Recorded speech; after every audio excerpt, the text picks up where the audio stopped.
Transport of the Future, BBC Learning English.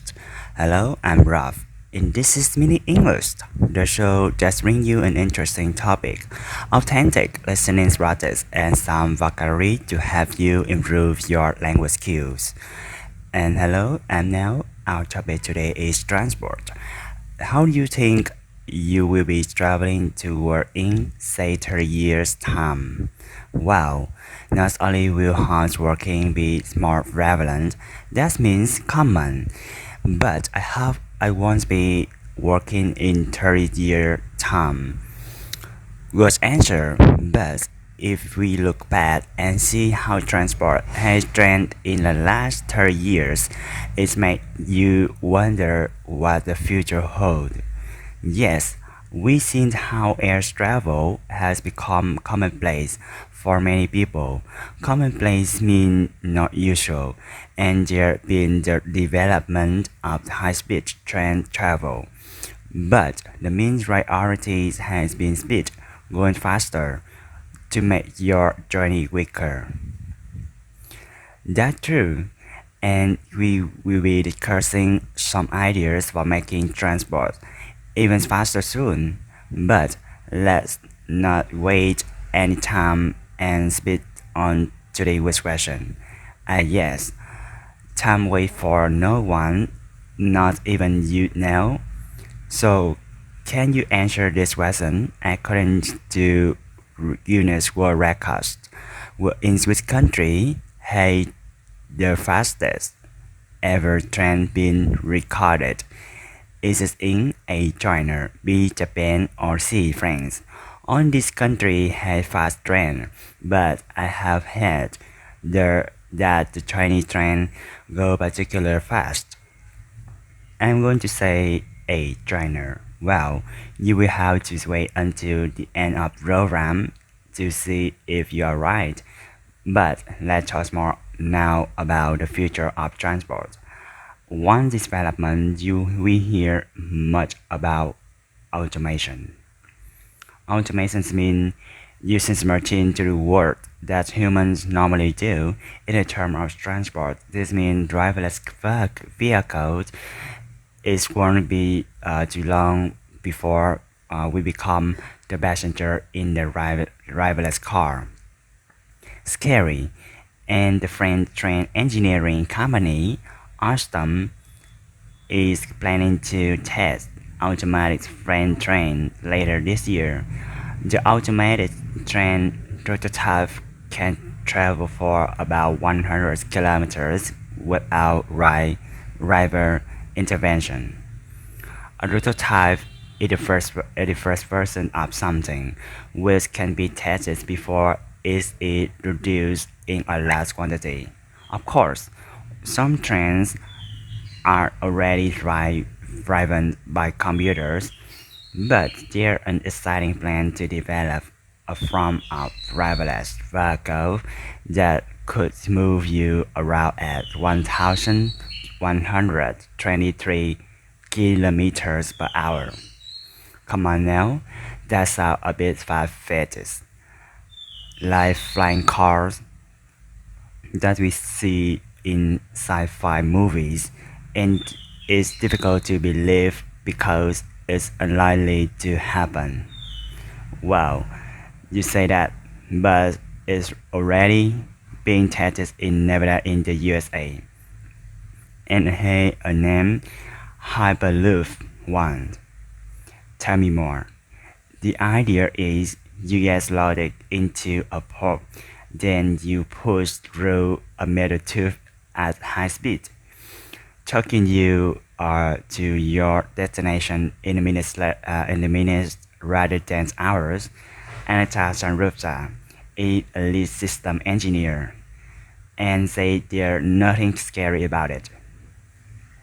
The Hyperloop is a manipulated train in a vacuum system or in a vacuum tube, and so you can also think of it as an aircraft flying at 200,000 feet.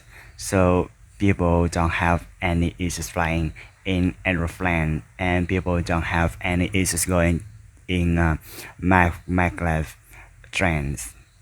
This is simply combining the two and allow you to be more energy efficient.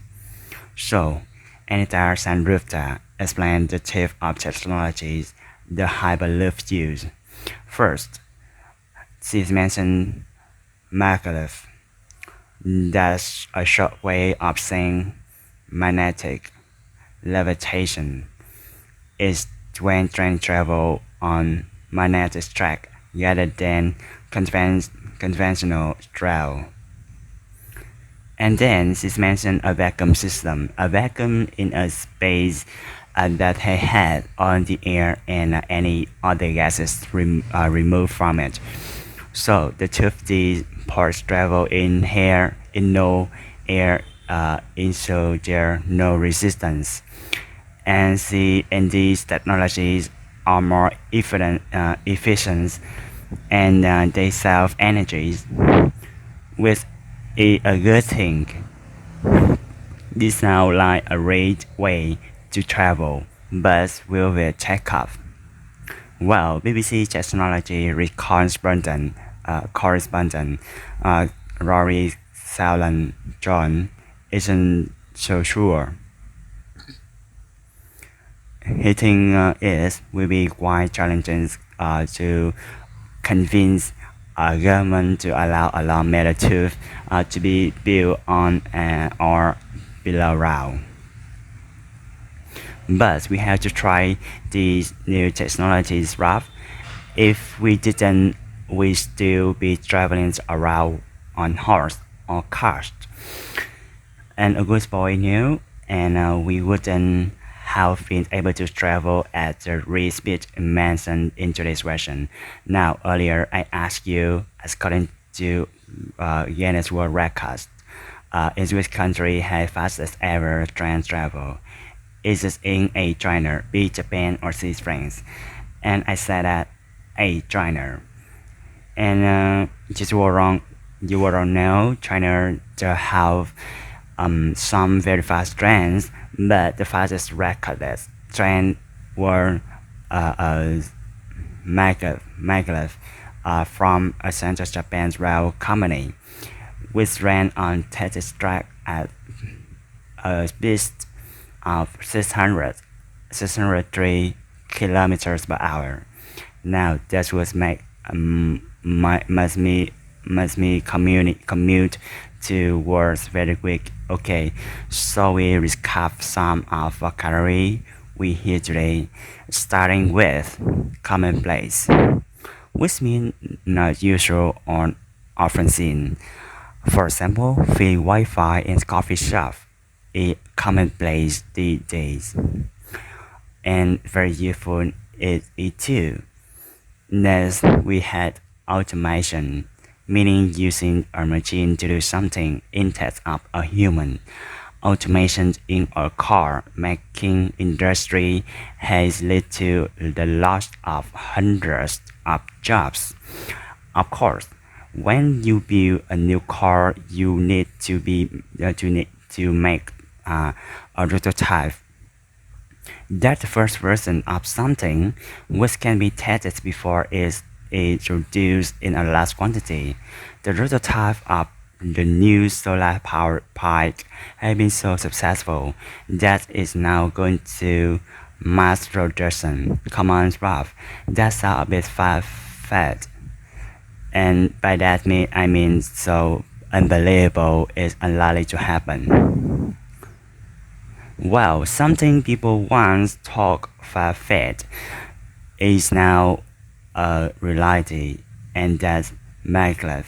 That a shock for magnetic um, vegetation in how some of world fastest train travel. Finally, we discussed some word vacuum is a space that has on the air and other gases removed from it. Basically, an empty space. Their plan for Vincen's Hyperluftwand is to make maglev even faster by putting it in a vacuum tube. And that's bring us to the end of today's Minute English.